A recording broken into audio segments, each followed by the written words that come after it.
पति के गुजरने के बाद भवानी के बेटे ने उसे अपने साथ घर ले जाना चाहा, पर भवानी अपने पति की यादों के सहारे यहीं इसी गांव में ही रहना चाहती थी।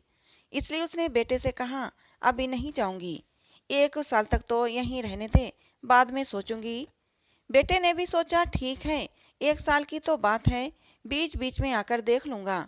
ऐसा सोचकर वह अपनी पत्नी के साथ वापस चेन्नई चला गया। पूरा घर खाली होने के बाद भवानी अकेले ही घर में रह गई। बीते हुए दिनों की यादों ने उसे आ घेरा। ऐसा लगता था कि जैसे कल की ही बात है। भवानी जब 18 साल की थी, तभी उसकी शादी घनश्याम से हो गई थी।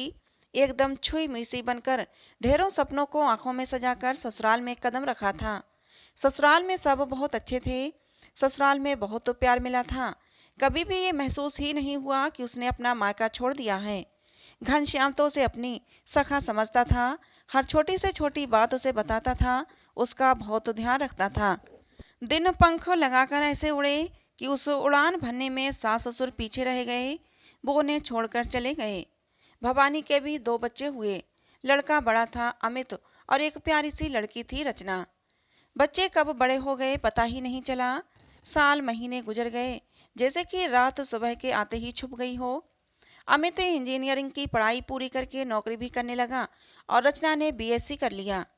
जब अमित के दोस्त राघव ने अमित से रचना की शादी के बारे में पूछा, उसका कहना था कि अगर घर में ऐतराज ना हो तो वह रचना से शादी करेगा। तब हमें महसूस हुआ कि हमारे बच्चे वाकई बड़े हो गए हैं। कहते हैं ना कि नेकी और पूछ पूछ, राघव जैसा लड़का चिराग लेकर ढूंढने पर भी नहीं मिलेगा। हम सब उसे अच्छे से जानते थे, और रचना ने भी कोई ऐतराज नहीं किया था। बस फिर क्या था, चटमंगनी और पट ब्याह हो गया। राघव के घर में सिर्फ माँ ही थी। अकेला लड़का था। गांव में खेतीबाड़ी और एक पुश्तैनी मकान था। माँ गांव में ही रहती थी। राघव के पास कभी कभी आकर 10-15 दिन रह जाती थी। रचना शादी के बाद राघव के साथ हैदराबाद चली गई। अमित की शादी भी उसके साथ ही नौकरी करने वाली लड़की दिशा से हो गई। वे दोनों चेन्नई में रहने लगे। इतने सालों से भरा पूरा परिवार था। अब सभी पंछियों के पर आ गए थे। वे अपने अपने ठिकानों को ढूंढते हुए अपनी मनचाही मंजिल की तरफ निकल गए, और अंत में रह गए भवानी और घनश्याम।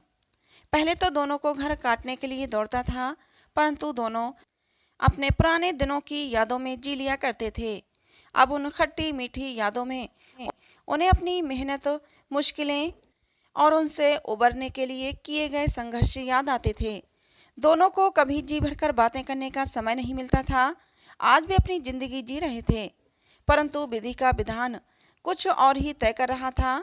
एक रात घनश्याम बाथरूम में फिसलकर गिर गए, और दीवार से सर टकराने से वहीं उनकी मृत्यु हो गई। दोनों बच्चे आए। क्रियाक्रम के बाद बेटे ने बहुत जिद की थी अपने साथ चलने के लिए, पर भवानी ने 1 साल की मोहलत मांगी थी। देखते ही देखते 1 साल बिना पति के ही गुजर गया। ईश्वर ने दोनों को 7 जन्मों का साथ दिया है, तो बीच में ही एक को ले जाकर नाइंसाफी कैसे कर सकते हैं। अब साल होने को है। भवानी डर रही थी कि गांव की यादों को छोड़कर शहर की तरफ जाना पड़ेगा। कैसे मनाऊं बेटे को कि कुछ साल और यहीं अपने पति की यादों के सहारे जीना चाहती हूँ। उसने सोचा, ईश्वर के भरोसे छोड़ देती हूँ, जैसा होना है वैसा ही होगा, होनी को कौन टाल सकता है। तभी फोन की घंटी बजती है। भवानी अपने ख्यालों की दुनिया से बाहर आई और फोन उठाया तो रचना थी। माँ कैसी हैं? इधर उधर की बातें करने के बाद उसने कहा, माँ, पिताजी को गए 1 साल हो गया, और बरसी पर आकर भाई आपको अपने साथ ले जाएगा। इसलिए मैं सोच रही थी कि थोड़े दिन आप मेरे साथ भी आकर रहेंगी तो हमें भी अच्छा लगेगा। बच्चे आपको बहुत याद करते हैं। बोलिए, कब की टिकट कराऊं? भवानी ने कहा, रुक जा, मैं सोचकर बताऊंगी, इतनी भी क्या जल्दी है। पड़ोस में रहने वाली रुक्मणी देवी का बेटा भी हैदराबाद में ही रहता है। वह अपने माता पिता से मिलने आया था, तो भवानी ने उसके साथ जाने का फैसला कर लिया और टिकट कटाकर रचना को बताया।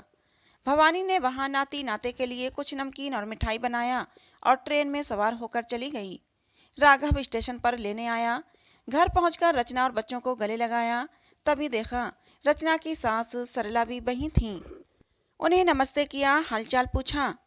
भवानी ने देखा कि सरला जी बहुत ही कमजोर दिखाई दे रही थीं। पहले जैसा जोश उनमें दिखाई नहीं दे रहा था।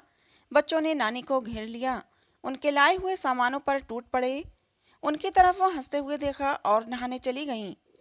रचना ने खाना परोसा, सबने मिलकर खाया। खाना खाते समय भी सरला जी ने कुछ नहीं कहा, थोड़ा सा खाकर वे उठ गईं। भवानी ने देखा सरला पूरे घर का काम अकेले ही कर रही है। झाड़ू पोंछा कपड़ा धोना सब काम करके वे अपने कमरे में आराम करने गई थीं कि रचना ने पुकारा, माँ जी, आपने पेड़ों में पानी नहीं डाला है। वे फिर वापस आ गई और पेड़ों को पानी देने लगी।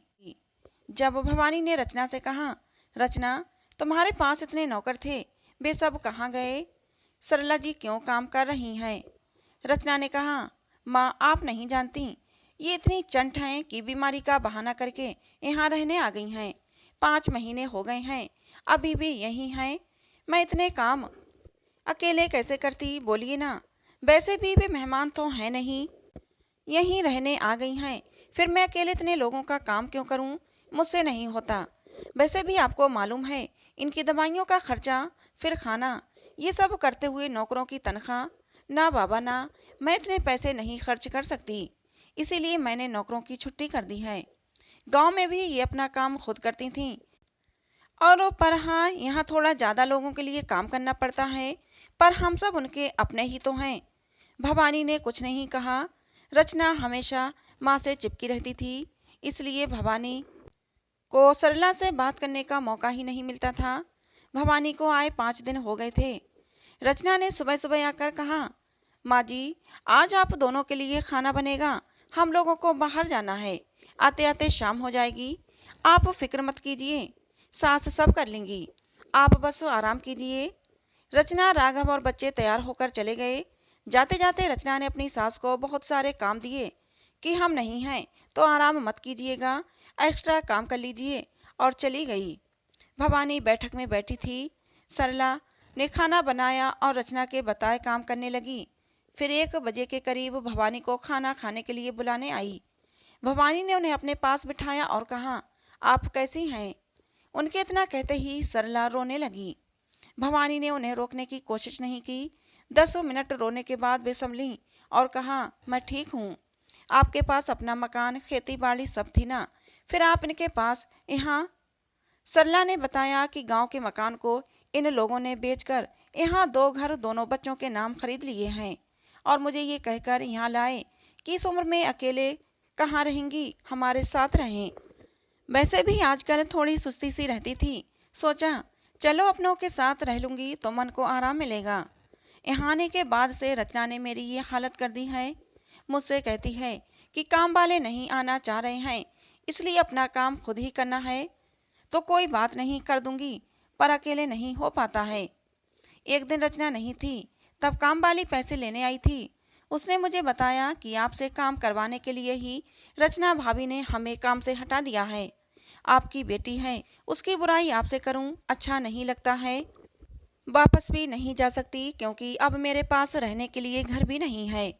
उन्हें मैंने चुप कराया और हम दोनों ने मिलकर खाना खाया। मेरे मन में उथल पुथल मची थी, कुछ करना है, ये सोच रही थी। पड़ोस के लड़के से मैंने बात की और कहा, 2 टिकट गुंटूर के लिए ला दोगे? उसने कहा, ओके दादी, अभी ऑनलाइन में ही बुक कर देता हूँ। कब के लिए? भवानी ने कहा, आज मिले तो आज ही, नहीं तो कल के लिए कर दो बेटा। उसने रात को 10 बजे की ट्रेन के लिए टिकट बुक कर दिए। भवानी ने सरला से कहा, आप अपना सामान पैक कर लीजिए, आज से हम दोनों एक साथ मिलकर रहेंगे, एक दूसरे का सहारा बनेंगे। हम समधन नहीं, बहनें हैं। मेरी बेटी के लिए मैं आपसे माफ़ी मांगती हूँ। जिन्हें हमसे मिलना है वे ही हमारे पास आएंगे। जहाँ हमारी इज्जत नहीं, वहाँ हमें रहना नहीं। दोनों एक दूसरे से गले मिलती हैं। सरला ने सामान पैक कर लिया। दोनों ने मिलकर खाना बनाया, और जैसे ही रचना राघव घर पहुँचे, भवानी ने अपना फैसला सुना दिया और रात की ट्रेन के टिकट दिखाए। रचना हैरान थी कि माँ ने ऐसा निर्णय क्यों लिया है। उसे मालूम है कि माँ अब उसकी सुनने वाली नहीं है। राघव उन्हें छोड़ने स्टेशन पहुंचा और भवानी के पैर छुए, हाथ पकड़कर कहा, आप मेरे लिए भगवान से कम नहीं हो।